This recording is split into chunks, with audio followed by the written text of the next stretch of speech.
Hi, everybody. Welcome to the Bible Summary Series. Today, we are starting in Genesis chapter 35. And God said to Jacob, "Get up, go to Bethel, and live there. Make an altar to the God who appeared to you when you fled from your brother Esau." So Jacob told his household and everyone living with them, "Get rid of the strange gods among you, cleanse yourselves, and put on clean clothes. We are traveling to Bethel, where I will make an altar to God, who answered me in the day of my distress, and has been with me wherever I go." So they gave Jacob all their strange gods and all their earrings, and he hid them under the oak near Shechem.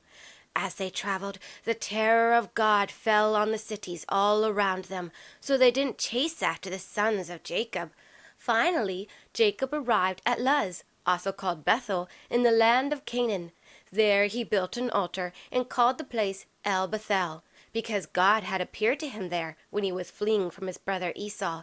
Soon afterward, Deborah, Rebekah's nurse, died, and they buried her beneath Bethel under an oak, which they named Allen Bakuth, which means oak of weeping. Once again, God appeared to Jacob and blessed him. "Your name is Jacob," he said, "but you will no longer be called Jacob. Your name will be Israel." Then God said, "I am El Shaddai, God Almighty. Be fruitful and multiply. A nation and a group of nations will come from you, and kings will come from your loins. The land I gave Abraham and Isaac, I will give to you and to your descendants." After God spoke to him, Jacob set up a stone pillar, poured wine over it as an offering to God, and anointed the stone with olive oil, and he named the place Bethel. Then Jacob left there, and he and his family traveled towards Ephrath. But while they were still far away, Rachel went into hard labor, and she had a very difficult delivery. Right after giving birth, the midwife said to her, "Don't be afraid. You have another son." As Rachel breathed her last breath, for she died right after giving birth, she named the baby Benoni, which means "son of my sorrow." But Jacob called him Benjamin, "son of my right hand." And so Rachel died and was buried on the way to Ephrath, which is Bethlehem. Jacob set up a pillar on her grave, and it's still there to this day. Then Israel continued on his journey, and he set up a camp beyond the Tower of Eder. But while they were living there, Reuben, his eldest son, went and slept with Bilhah, his father's concubine, and Israel heard about it. Now Jacob had 12 sons. Leah had Reuben, Simeon, Levi, Judah, Issachar, and Zebulun. Rachel had Joseph and Benjamin. Bilhah, Rachel's maid, had Dan and Naphtali. Zilpah, Leah's maid, had Gad and Asher. Finally, Jacob returned to his father Isaac in Mamre, near Kiriath Arba, Hebron, where Abraham and Isaac had lived as foreigners. Isaac lived for 180 years. Then he died and joined his ancestors at a ripe old age, and his sons Esau and Jacob buried him. In Genesis chapter 36, we read of the generations of Esau. Esau married 3 women: Ada, the daughter of Elon the Hittite; Oholibamah, the daughter of Anah; and Basemath, Ishmael's daughter, the sister of Nebaioth. Ada gave birth to a son named Eliphaz. Basemath gave birth to Reuel. Oholibamah had 3 sons, Jeush, Jalam, and Korah. So Esau had 5 sons.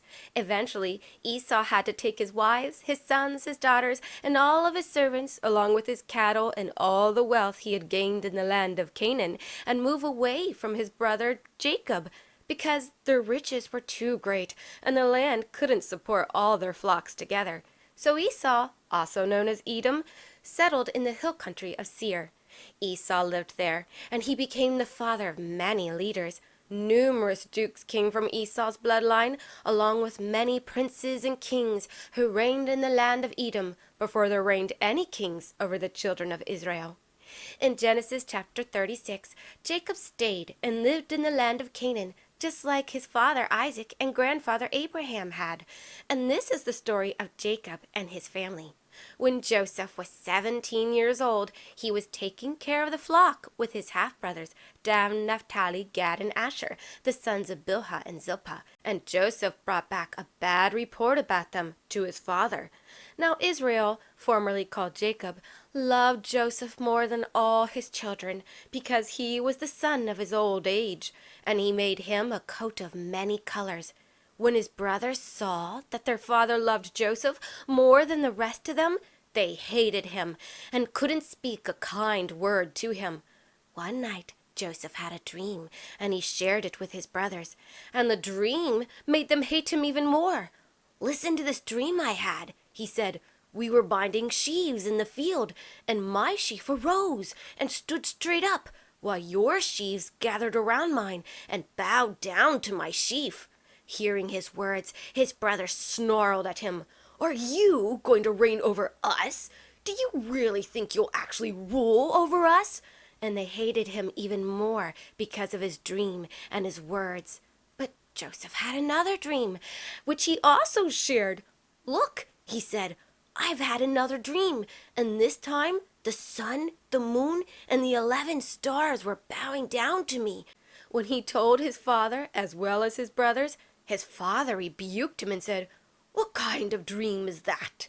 Will your mother and I and your brothers actually come and bow to the ground before you?" But while his brothers were jealous of Joseph, his father pondered on what the dreams could mean. Not long afterwards, his brothers went to pasture their father's flock in Shechem. Israel called for Joseph and said, "Your brothers are pasturing the sheep in Shechem. Come, I will send you to check on them." "Here I am," Joseph replied. "Go and see if all is well with your brothers and with the flocks," Israel said, "and bring word back to me." So Jacob sent Joseph from the valley of Hebron. When Joseph arrived at Shechem, a man found him wandering in the fields and asked him, "What are you looking for?" "I'm looking for my brothers," Joseph replied. "Can you tell me where they are grazing their flocks?" The man said, "They have moved on from here. I heard them say, 'Let's go to Dothan.'" So Joseph went after his brothers, and he found them near Dothan. But when his brothers saw him in the distance, they recognized him, and they conspired to kill him. "Here comes that dreamer," they said to one another. "Come on, let's kill him and throw his body into one of these cisterns, and then say that a ferocious animal devoured him. Then we'll see what becomes of his precious dreams."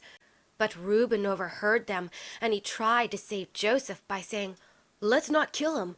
Instead," he suggested, "let's throw him into this pit here in the wilderness, but don't lay a hand on him."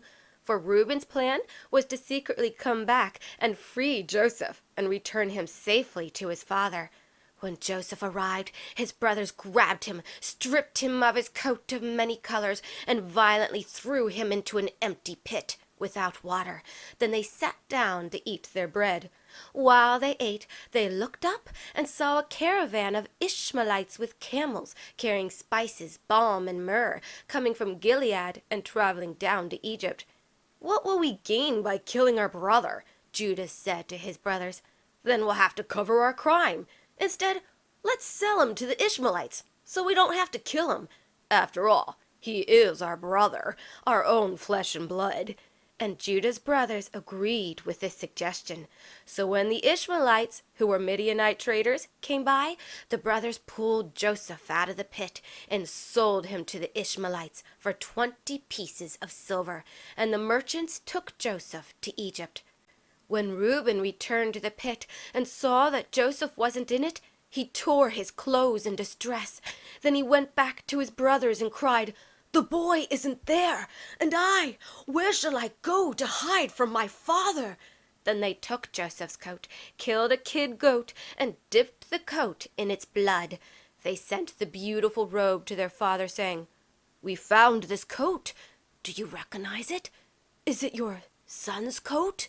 Jacob recognized it at once and cried out, "It is my son's coat. An evil beast has devoured him. Joseph is without doubt torn to pieces." Then Jacob tore his clothes, put on sackcloth, and mourned for his son for many days.